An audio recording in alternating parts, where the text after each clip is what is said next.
Ce sera l'un des grands moments de l'année musicale à l'Opéra de Limoges. Macbeth de Verdi sera donné les 10, 12 et 14 avril. Robert Thury, Frédéric Lombard, bonjour. Vous êtes respectivement chef d'orchestre et metteuse en scène de cet opéra. D'abord, pour nos téléspectateurs, on va rappeler quelle est l'intrigue de cet opéra tiré d'une œuvre de Shakespeare. Bonjour, le pitch rapidement, deux généraux nobles en Écosse, 11e siècle, Macbeth et Banquo, ils ont gagné une victoire. Ils s'arrêtent dans une clairière et tombent sur des sorcières. Et là, les prédictions des sorcières vont les étonner. On dit à Macbeth qu'il va devenir Cawdor, puis roi. Et on dit à Banquo qu'il ne régnera pas, mais que ses enfants pourront régner. À ce moment-là, l'ambition de Macbeth va commencer à faire marcher son cerveau. Et avec sa femme, Lady Macbeth, ils vont décider qu'au lieu d'attendre ce bon moment joyeusement, ils vont passer par quelques meurtres. Et donc c'est un opéra assez sanglant qui finit pas très bien pour eux. On va continuer d'en parler, mais d'abord on regarde un extrait.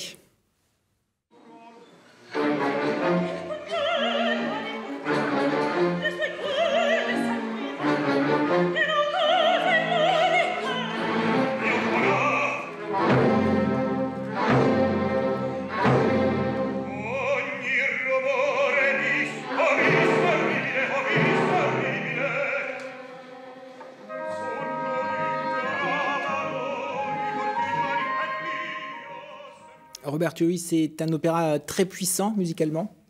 Oui, en fait, c'est un opéra qui vient de la première période de Verdi et c'est son premier contact avec l'univers shakespearien. Il a écrit 3 opéras sur les thèmes Shakespeare, ça c'est le premier, et on le sent particulièrement inspiré par ce contact avec cet grand écrivain qu'il adorait depuis longtemps.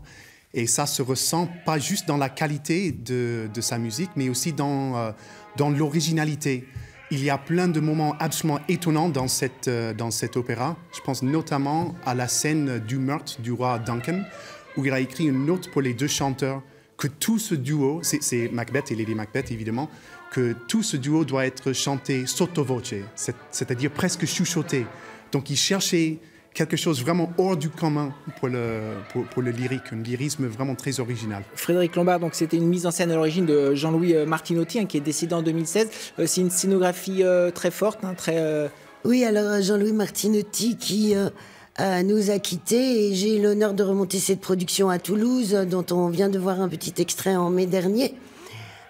Ils ont décidé de faire avec Bernard Arnoux, le décorateur, un décor qui montrait toutes les facettes de l'âme, du corps et du cœur, et donc c'est un décor en miroir, avec aussi des costumes double face, afin de montrer ce voyage au bout de l'horreur, comme disait Jean-Louis. Robert Thury, on va parler des interprètes. Il y a notamment Alex Penda, une Bulgare, dans le rôle de Lady Macbeth. Oui, Lady Macbeth, c'est peut-être le rôle le plus extraordinaire de cet opéra. Selon Verdi, il y avait 3 rôles principaux.